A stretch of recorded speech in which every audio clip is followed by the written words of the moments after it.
Исрафил алейхиссалам мүйізге ұқсас сырнайды үрлеген уақыт Алланың қалауымен көктер мен жердегінің бәрі өлетін бір күн. Күн төңкеріліп, ғалам ғайып болатын бір күн. Мазарлар, қаңқалар, еттер, жердің астында не бар болса, бәрі бір сәтте аспанға көтерілетін бір күн. Сол күні кейбір жүректер үрейден дүрсіл қағады.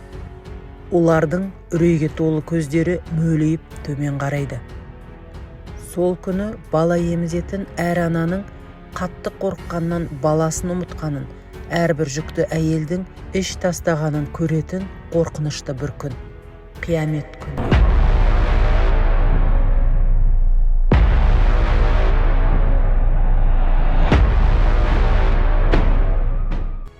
Қияметтен бұрын Алла тағала жағымды бір жел жібереді. Жер бетінде, жүрегінде бір түйір тұқымдай болсын иманы барлардың түгелдей жанын алады.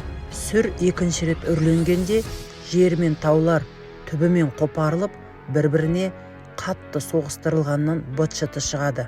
Міне, қиямет қайым сол күні орнайды. Сол күні аспан күмбезі шатынап айырылады да, семіп шөгіп кетеді. Сүр үрленетін күн дүниедегі ең қорқынышты күн болады. Ол күн сондай қорқыныштан тіпті жас балалардың шашына ақ түсіп қартайтып жіберетін алапат күн. Жұлдыздардың жарығы сөндірілгенде, аспан қақ айырылғанда, таулар күл болып ұшқанда, сондай-ақ елші пайғамбарлар үшін үмбеттеріне куәлік ететін уақыт белгіленгенде, бұның бәрі қияметтің басталғаны. Қиямет күні сондай бір дамылсыз жауатын жаңбыр тоқтаусыз жалғасады. Аспан босап, жер атқылайды. Қатты үрейден көздер қарығып, қарауытқан, ай тұтылған және күн мен ай бір-бірімен тоғыстырылған кезде. Міне сол күні адам баласы қашатын жер бар ма дейді. Ол күні адам баласы бас сауғалап паналайтын ешбір жер таба алмайды. Пайғамбарымыз Мұхаммед саллаллаху алейхи уассалам бір күні құзырлы періште сүрді қолына алып, үрле деген әмір келер келмес дереу сүрді үрлеу үшін рұқсат күтіп тұрғанда, мен қалайша қуаныш сезініп, нығметтерден ләззат аламын дейді екен. Бұл жағдай сахабаларға өте ауыр тиеді. Сонда пайғамбарымыз саллаллаху алейхи уассалам оларға былай дейді: Алла тағала бізге жеткілікті.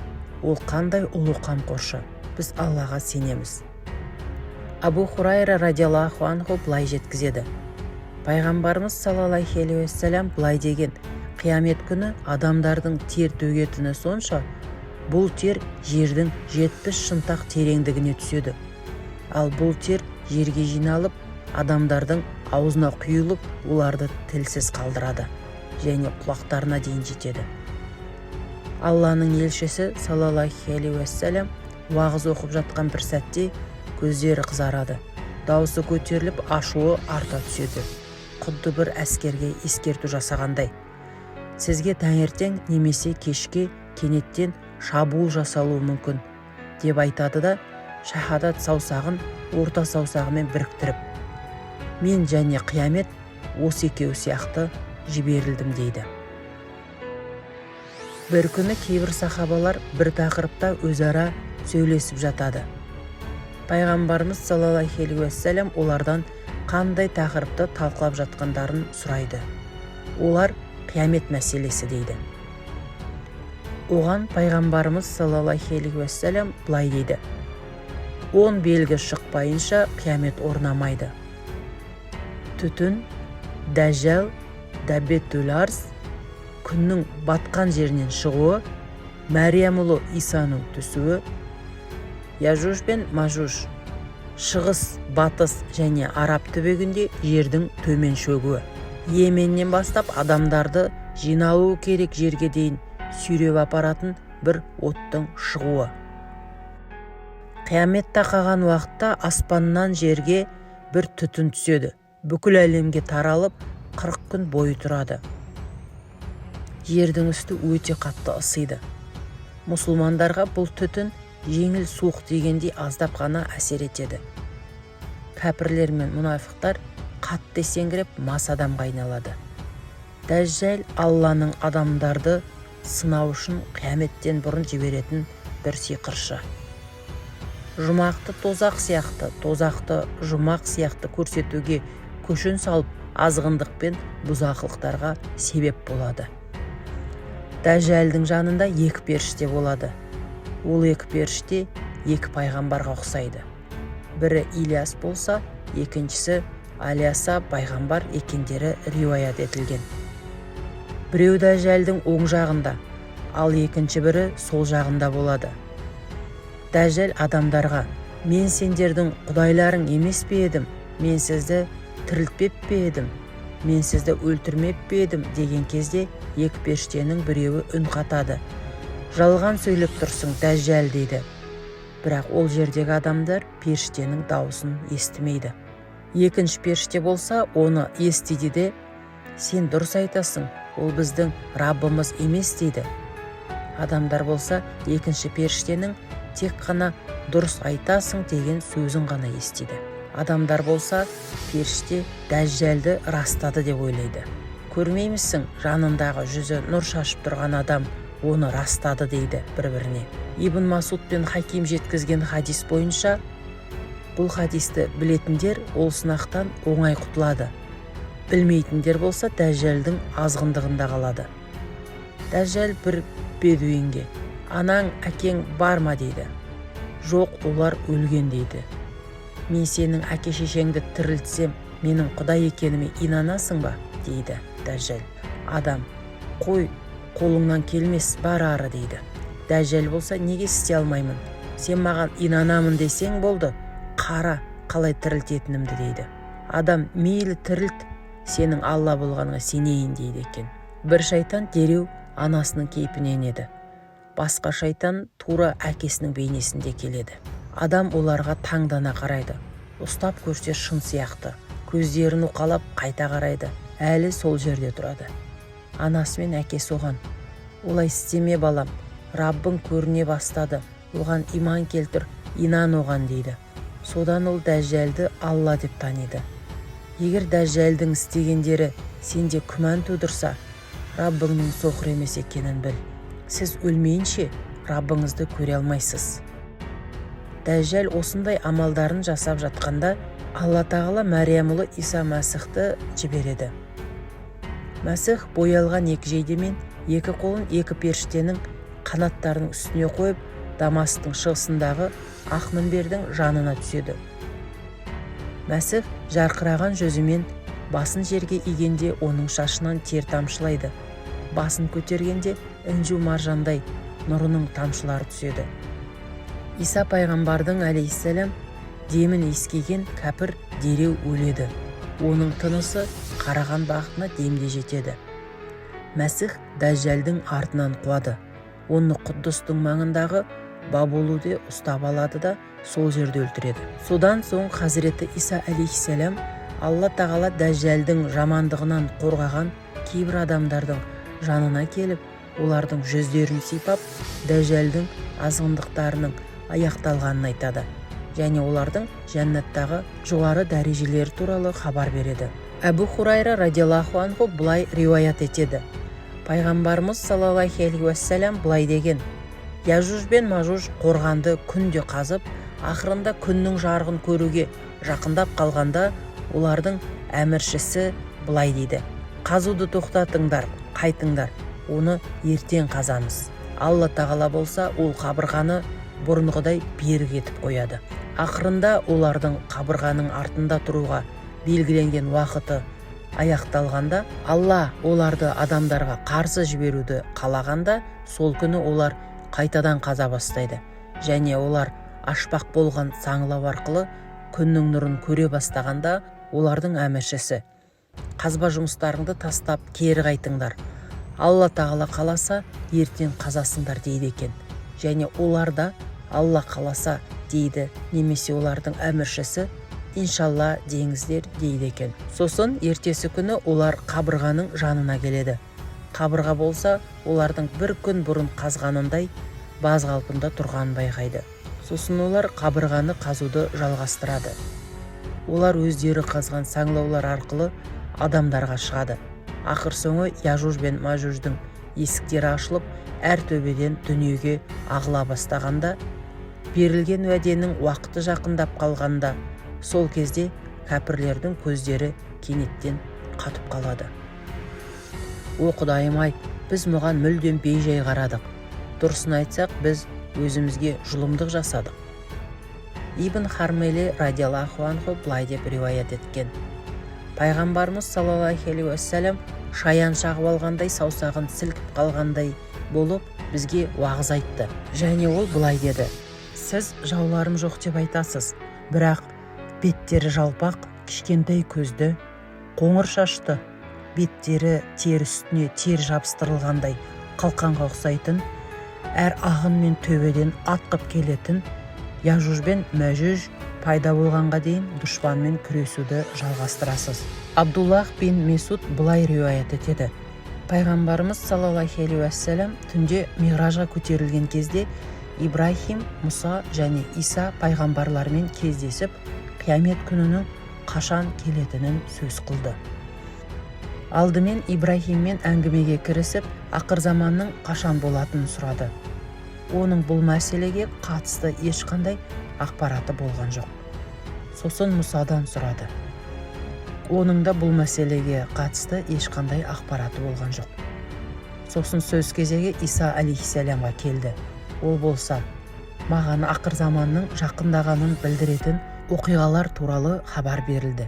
Бірақ қиямет болатын уақытты Алладан басқа ешкім білмейді дегеннен кейін Дәжжәлдің шығуын түсіндіреді де былай дейді: сосын мен түсіп оны өлтіремін. Ал осыдан кейін халық туған жерлеріне қайтады. Невас Симан эль-Килаби былай деп риуаят етеді: пайғамбарымыз саллаллаху алейхи уассалам былай деген: сосын Алла Исаға құлдарымды Тұр тауына жеткіз деп уахи етеді. Себебі мен кейбір құлдарымды шығарамын, олармен шайқасуға ешкімнің күші жетпейді дейді. Бұлар Яжуж бен Мажуж қауымы. Бұлар әр төбеден тасқын сияқты ағып, жер жүзіне тарап кетеді. Алғашқы тобы Таберия көліне түседі. Сөйтіп ол жердің суын ішіп тауысады. Екінші топ сол көлге жеткенде, бұрын бұл жерде су болған еді дейді. Сосын Әл-Ақсат тауларына жеткенге дейін жаяу жүреді және былай дейді: жер жүзіндегілермен соғыстық және түгел өлтірдік, ал енді жүріңдер, аспандағыларды да өлтірейік дейді. Оқтарын аспанға атқанда, Алла олардың жебелерін қанға боялған күйде өздеріне кері жібереді. Иса алейхиссалам мен оның маңайындағылар жаудың қоршауында қалады. Ол күні өгіздің бас сүйегі сіз үшін 100 динар ақшадан да қымбат болады. Сосын Мәриям ұлы Иса мен оның достары Алла тағалаға дұға жасайды. Артынша Алла ол қауымның мойындарынан құрт шығарады. Содан олар тек бір адамның өлгені сияқты күйде жоқ болады. Әлем үнсіз қалады. Ішімізден біреу Алла үшін жанын қисын, шәһид болуды ниет етіп сыртқа шығып, көріп хабар алып қайтсын. Дұшпанымызға не болды, жайы не болды екенін білсін. Мұсылмандардың ішіндегі салих бір зат шәһид болуды ниет етіп, өлтірілетінін білсе де сыртқа шығады. Жан-жағына қараса, бүкіл әлем солардың өлексесіне толы және бірінің үстіне бірі үйілген күйде. Салих адам бар даусымен айқайлайды: ей адамдар, қуаныңдар, жақсы жаңалық, дұшпандарыңа Алла араша түсті. Иса алейхиссалам мен оның жолдастары бүкіл адамдар тығылған жерлерінен, қамалдарынан, үңгірлерінен шыға бастайды. Жануарларды да жасырып қойған жерлерінен шығарады. Яжуж бен Мажуж дүниеде бардың бәрін тауысқан. Жер бетінде еш нәрсе қалмаған, жейтін еш нәрсе таба алмайды. Жануарлар Яжуж бен Мажуждардың өлекселерін жеп, дәуетіні сонша бұрын соңды семірмегендей қатты семіреді. Бүкіл шыбын-шіркей олардың еттерін жеп қанын ішеді. Иса алейхиссалам Тұр тауынан түседі. Жер бетінде құлшылық жасағысы келеді, бірақ маңайына қараса, тіпті бір қарыс, бір жер таба алмайды. Сасық иіс тоқтамайды. Иса алейхиссалам және достары Алла тағалаға тағы да дұға жасап оған жалбарынады. Алла тағала бір жел жібереді. Бүкіл мұсылмандарға суық тиеді. 3 күннен кейін түтін сейіледі және суық тигені басылады. Алла тағала ол өлекселерге түйенің үлкендігіндей дәу бір құстарды жібереді. Бұл құстар олардың өлекселерін терең бір шұңқырға лақтырып жер жүзін тазалайды. Сосын Алла тағала сондай бір жауын жаудырады, оған бірде бір шатыр болсын, үй болсын қорған бола алмайды. Ол жаңбыр бүкіл жер жүзін тап-таза жап-жасыл бір халге кетіреді.